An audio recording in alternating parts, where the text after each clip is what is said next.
బంగారం బ్యాంకులో ఉంటే అది మీ అప్పు, అదే శివా గోల్డ్ కంపెనీకి తీసుకొస్తే అది మీ పెట్టుబడి. తాకట్లో ఉన్న మీ బంగారాన్ని మేము విడిపించి ఈ రోజు మార్కెట్ ధర కొని స్పాట్లో మీ నగదు మీకు అందిస్తాం. ప్రతి నెల వడ్డీలు కట్టడం లాభమా లేదా ఇలా చేయడం లాభమా మీరే ఆలోచించుకోండి. శివా గోల్డ్ కంపెనీ, అప్పులేని ఆనందకరమైన రేపటికి సరికొత్త మార్గం. జస్ట్ ఒక కాల్ చేయండి. తాకట్లో ఉన్న మీ బంగారాన్ని విడిపించి ఈ రోజు మార్కెట్ రేట్కే కొనబడును.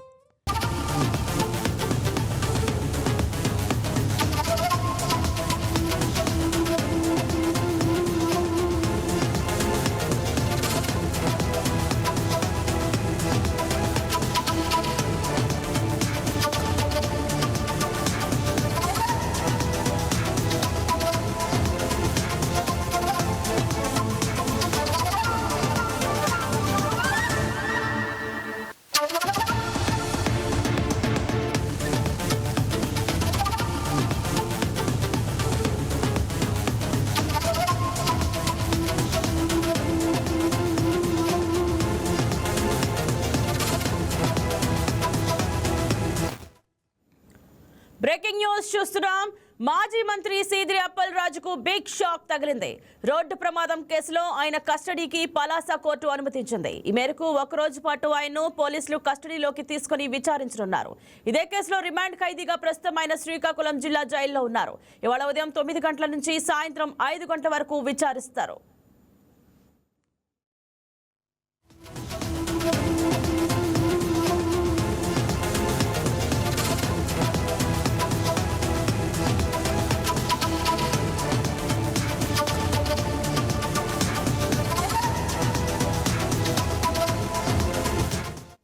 శ్రీకాకుళం జిల్లా పలాస పరిధిలో సీదిరి అప్పలరాజు కుమారుడు ఆరవ్ వర్మ బైక్తో గొర్రెల కాపరి యాదయ్యను ఢీకొట్టారు.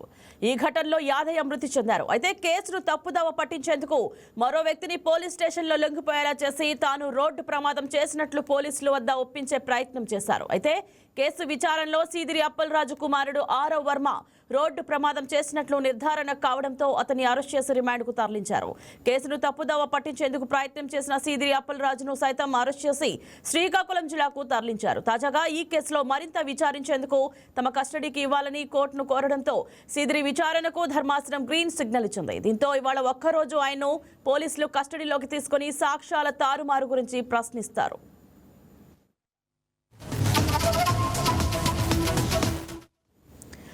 ఇక ఇదే అంశం గురించి మరింత సమాచారం అందించడానికి మా కరెస్పాండెంట్ నరసింహ ఫోన్ ద్వారా సిద్ధంగా ఉన్నారు. గుడ్ మార్నింగ్ నరసింహ, చెప్పండి. మాజీ మంత్రి సీదిరి అప్పలరాజును పోలీస్ కస్టడీకి ఇవ్వడానికి కోర్టు పేర్కొన్న ప్రధాన కారణాలు ఏమిటి? ఇంద్రజ, ఏదైతే మాజీ మంత్రి సీదిరి అప్పలరాజు కస్టడీ తీసుకున్న కోణంలో ఏదైతే పోలీస్ స్టేషన్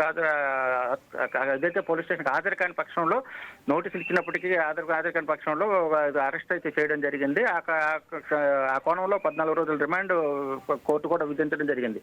అయితే రిమాండ్కు విధించిన నేపథ్యంలో విచారణ ఏదైతే కేసులో కీలకంగా కేసును తారుమారు చేసేందుకైతే మాజీ మంత్రి సీదిరి అప్పలరాజు చేశారు కనుక దానిలో పూర్తి విచారణ చేపట్టేందుకైతే పోలీసులు విచారణ కోసం తమకు రిమాండ్ లో ఉన్న అప్పలరాజును విచారణ కోసం కస్టడీ కావాలని చెప్పి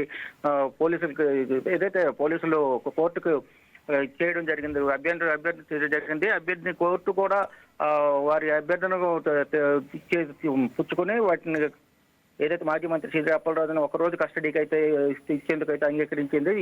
ఇవ్వడంతో ఈ రోజు పోలీసులు సీదిరి అప్పలరాజును కస్టడీలోకి తీసుకుని ఉన్నారు. ఇంద్రజ, రైట్. పోలీసుల కస్టడీలో ఏ అంశాలపై ప్రశ్నించున్నారు నరసింహ? ప్రధానంగా ఏదైతే ఆరవను మాజీ మంత్రి సీదిరి అప్పలరాజు కుమారుడు ఆరవ్ ఏదైతే బైక్ యాక్సిడెంట్ చేసిన నేపథ్యంలో అతన్ని తప్పించి సిద్ధార్థ్ అనే ఒకరిని నిందితుడిగా చూపించి అంటే పోలీసులను చట్టాన్ని మోసం చేసే క్రమం చేశారు కనుక అతనిపై కేసు నమోదు చేశారు.